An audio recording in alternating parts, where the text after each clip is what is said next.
Congratulations to the cast of Encino Man for their Screen Actors Guild Award wins last night. Talk, shop, pop, movies. Ahoy there, I'm Derek, the Convicted Cinephile, and if you're a convicted cinephile yourself, please like, share, and subscribe to the channel down below. On my channel, I like to talk, shop, and pop open, that is, movies and physical media. And today, I am doing my very late Screen Actors Guild Award reaction video. I was going to probably do a live stream after the show, but I've been in terrible, icky pain from injuring my back, and right now I feel the least horrible that I have. So I figured I would just do a quick video like this. Kind of like how I did the other one the other day, and see what happens. Anyways, I am a fan of every single thing the Screen Actors Guild Awards did last night as far as the film categories go. TV, I could care less because I don't watch enough stuff. A24 had a hell of a night. They won every single film category there is, all 5 of them. So that is impressive. And Everything Everywhere All at Once has now broken the record of number of wins with 4 and a number of individual acting wins with 3, and because of that, Banshees of Inisherin broke the record for most losses because it is the only film to be nominated for 5 awards and win 0 of them. So too bad for Banshees. I love that movie though. But they're doing okay. It's a great movie whether or not it wins stuff. So let's just go through the things here. Let's just skip the easy one out of the way.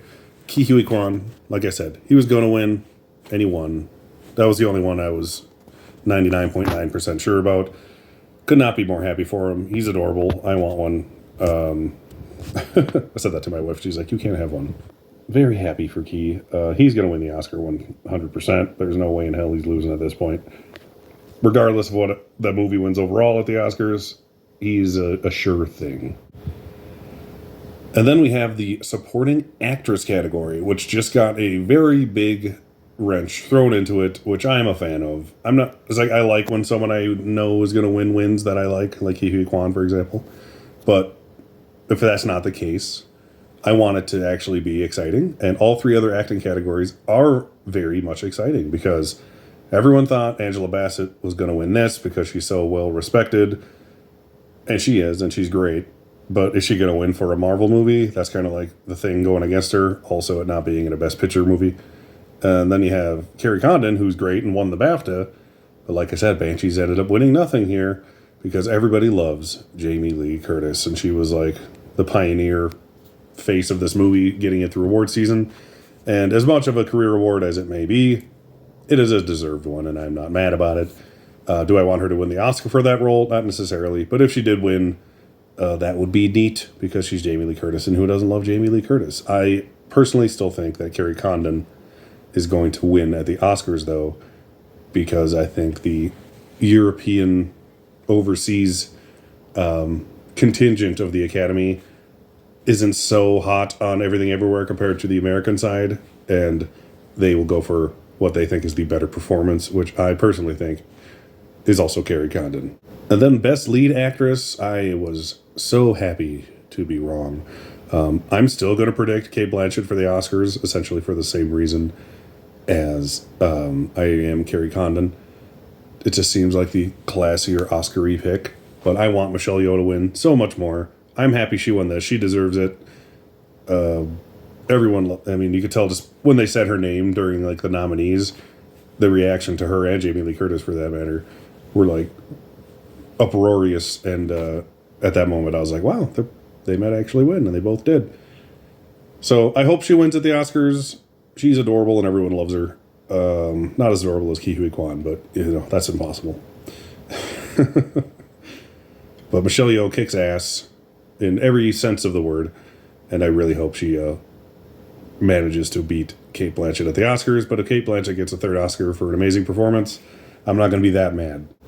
And most importantly, my boy Brendan defeated his arch rival Austin Butler as Elvis. I'm still, once again, going to be picking Austin Butler to win the Oscar, not because he won BAFTA necessarily like the other examples, but just because the only reason is because his movie is nominated for Best Picture and The Whale is not. That is the only thing holding Brendan Fraser back. If The Whale was up for Best Picture, I honestly think he would be impossible to beat. But Brendan Fraser was happening regardless of how good the movie was going to be or not, as far as his awards chances, and he has proved that. And he has the SAG and the Critics' Choice. Austin Butler has BAFTA and the Golden Globe. One of each of those prizes is an industry prize, and the other one is not. So they're essentially on even footing as far as who has the best chance to win. It's a coin flip. But the Best Picture nomination for Elvis, which, as much as I don't think it deserves it, gives Austin Butler the slight edge. But like always, I'd rather be wrong and happy than wrong and extremely pissed off that Brendan Fraser loses. So I'm going to be going to Austin Butler for the Oscars, and when Brendan Fraser wins, I will be forced to eat something very disgusting while my wife and I live stream it, like I said on previous videos. We're going to be doing a thing during the Oscars where every time my prediction is wrong, I'll be forced to eat or drink something disgusting. So, watch the Oscars with me on the 12th at 7 p.m. Central Standard Time, and you'll probably see me eat some icky things. I hope you do, because I hope to be wrong about a few of these. The big award of the night, which couldn't be more obvious by the time it came down to it, was Everything Everywhere All at Once for Ensemble. I already knew it was going to win Ensemble, even if it lost both female acting categories, which I was expecting it to. It managed to win 3. There's no way in hell it's losing Ensemble at that point. And the James Hong speech at the end of the show was the coolest thing ever. And he's one of those actors, like they say, he's 94 years old. He's been around for, I think he said his first movie was 55 years ago or something like that, or 70 years ago. Oh, it was in 1955, I think is what he said. Either way, it was a film starring Clark Gable, so that tells you how old it was. But yeah, he's been in everything. He was in Big Trouble in Little China. He's in Seinfeld.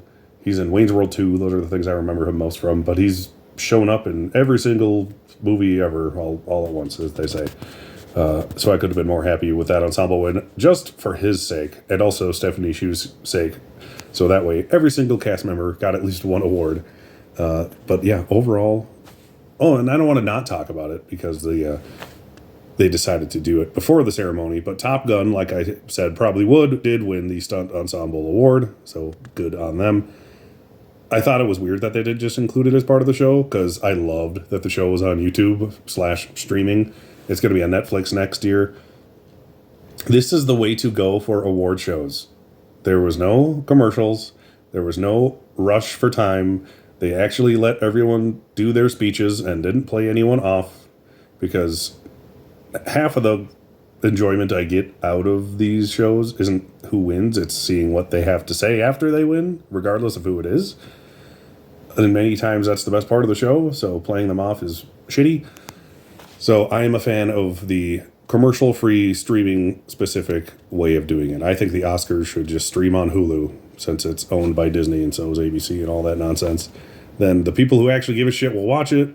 It may not get a bajillion views like they think it's going, or hope it to, but it's not. Nothing does anymore. It's not how TV is consumed in this day and age.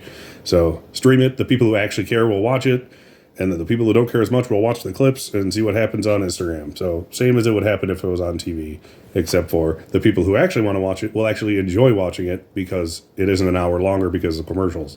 So there's my 2 cents on how I enjoyed it on YouTube/Netflix in the future.